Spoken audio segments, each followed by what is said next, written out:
नमस्कार दोस्तों, एक बार फिर आपका इलेक्ट्रिशियन ट्यूटोरियल पर स्वागत है। आज अपन बात करेंगे आर्मेचर रिएक्शन के बारे में। इससे पहले बात करते हैं अपन कि अब तक अपन ने जो अपना डीसी जनरेटर है उसके बारे में, इससे पहले वाले वीडियो थे उसके अपन ने जो आर्मेचर है जो अपना डीसी जनरेटर है उसके अंदर हानियाँ थी उनके बारे में अपन ने डिस्कशन कर लिया था। उसके बाद में आज अपन बात करते हैं आर्मेचर रिएक्शन के कारण, या जिसे अपन बोलते हैं आर्मेचर प्रतिक्रिया। तो सबसे पहले आर्मेचर प्रतिक्रिया के कुछ महत्वपूर्ण जो पॉइंट्स हैं वो यहाँ पे मैं लेके आया हूँ। तो बात करते हैं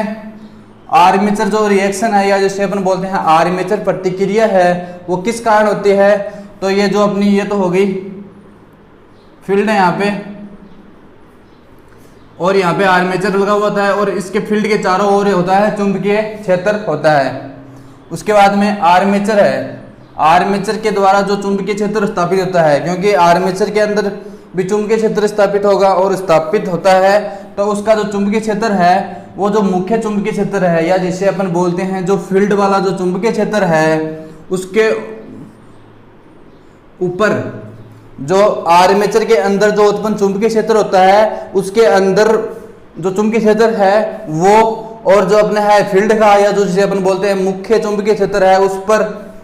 प्रभाव डालता है। प्रभाव डालने को ही अपन क्या बोलते हैं, आर्मेचर रिएक्शन या आर्मेचर प्रतिक्रिया। प्रतिक्रिया अर्थात एक दूसरे के विपरीत क्रिया करते हैं, अर्थात एक दूसरे के प्रति को क्रिया करते हैं, उसे अपन बोलते हैं प्रतिक्रिया, या जिसे अपन बोलते हैं आर्मेचर रिएक्शन। तो बात हो गई आर्मेचर द्वारा जो स्थापित चुंबकीय क्षेत्र होता है वो फील्ड के ऊपर जो चुंबकीय क्षेत्र है, या जिसे अपन बोलते हैं मुख्य चुंबकीय क्षेत्र, उस पर प्रभाव डालता है, और उस प्रभाव डालने को ही अपन बोलते हैं आर्मेचर रिएक्शन। उसके बाद में बात करते हैं इसमें होता क्या है, जो मुख्य पोल है इससे क्या प्रभावित होता है। तो ये जो अपने मुख्य पोल्स है यहाँ पे, ये वो उसके अंदर जो विचुंबकन प्रभाव है, जो विचुंबकन प्रभाव है उसके ऊपर उत्पन्न होने के कारण, जो पोल्स है मुख्य पोल्स के अंदर विचुंबकन प्रभाव है उस पर वो उत्पन्न होने के कारण उसके अंदर जो अवशिष्ट चुंबकत्व है, इसके अंदर जो अवशिष्ट चुंबकत्व होता है वो नष्ट हो जाता है। तो इससे क्या प्रभाव पड़ेगा, तो अपना जो मुख्य पोल है उनके अंदर जो विचुंबकन प्रभाव है उत्पन्न हो जाएगा, और उत्पन्न होने के कारण इसके जो मुख्य अपने पोल्स हैं उसके अंदर जो अवशिष्ट चुंबकत्व होता है, जो अपना अवशिष्ट चुंबकत्व है वो नष्ट हो जाता है। उसके बाद में नेक्स्ट है आर्मेचर प्रतिक्रिया से क्या होता है। तो आर्मेचर प्रतिक्रिया से जनरेटर के द्वारा जो उत्पन्न ईएमएफ होता है, जो जनरेटर के द्वारा जो ईएमएफ है, ये इलेक्ट्रोमोटिव फोर्स विद्युत वाहक बल है, उसका जो मान है और उसकी जो दक्षता होती है, जो उसका मान और जो दक्षता है वो घट जाती है, उसके अंदर कमी आ जाती है। किस कारण, आर्मेचर रिएक्शन के कारण। उसके बाद में बात करते हैं जो चुंबकत्व है, यहाँ पे बात की अपन ने, चुंबकत्व नष्ट हो जाता है। तो चुंबकत्व नष्ट होने का कारण क्या है, तो जो अपना डीसी जनरेटर है उसके अंदर चुंबकत्व है वो नष्ट होने या चुंबकत्व है खोने का जो कारण है, उसका एक कारण है हैमरिंग, एवं इसके अंदर जो ओवर हीटिंग है, जो ओवर हीटिंग है ये गर्म होता है, इसका भी एक कारण है, जिससे भी इसका जो चुंबकत्व है वो खोने लगता है या नष्ट होने लगता है। उसके बाद में एक दूसरा कारण है जो डीसी है। डीसी होती क्या है, जो डीसी है जो जनरेटर स्व उत्तेजित जनरेटर होता है उसके अंदर गंभीर या एकदम तेजी से शॉर्ट सर्किट होने के कारण भी जो चुंबकत्व है वो उसका खत्म हो जाता है। तो एक कारण ये भी है कि जो स्व उत्तेजित जो जनरेटर होता है उसके अंदर शॉर्ट सर्किट होता है, गंभीर शॉर्ट सर्किट, या सबसे ज्यादा तेज से वो है शॉर्ट सर्किट होने के कारण उसके अंदर जो अपना चुंबकत्व है जो वो भी नष्ट हो जाता है उस कारण भी। और लंबे समय से निष्प्रयोज्य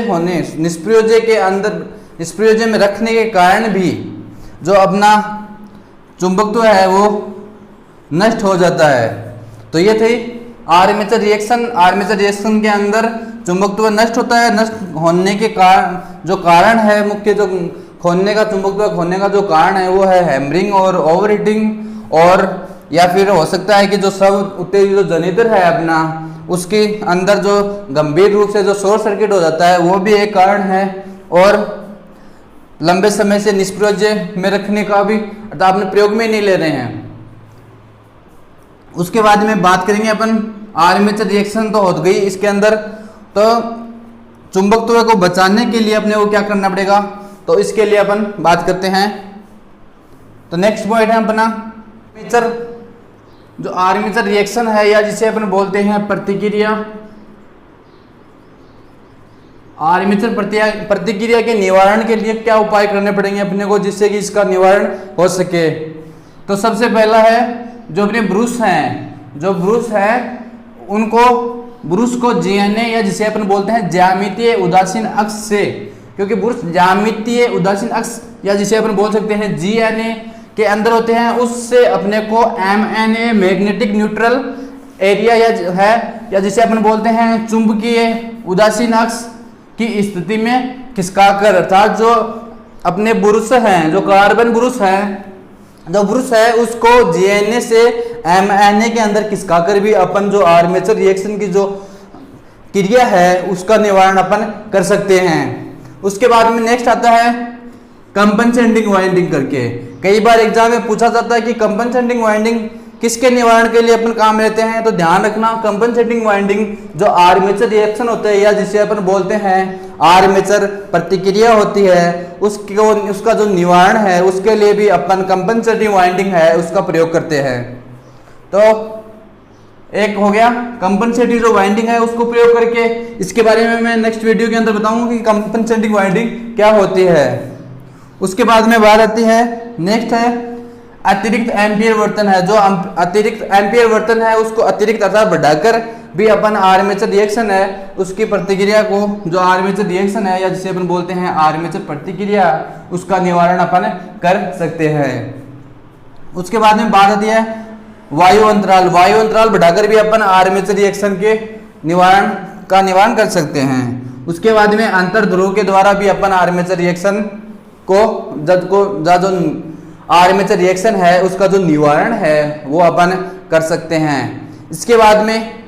नेक्स्ट अपना पॉइंट होगा वो, इससे आगे के जो वीडियो है उसके अंदर आगे का पॉइंट अपना जो कम्यूटेशन होता है, जो डीसी जनरेटर के अंदर कम्यूटेशन होता है उसके बारे में अपन नेक्स्ट वीडियो में पढ़ेंगे। इसी के साथ आज की क्लास में इतना ही, धन्यवाद।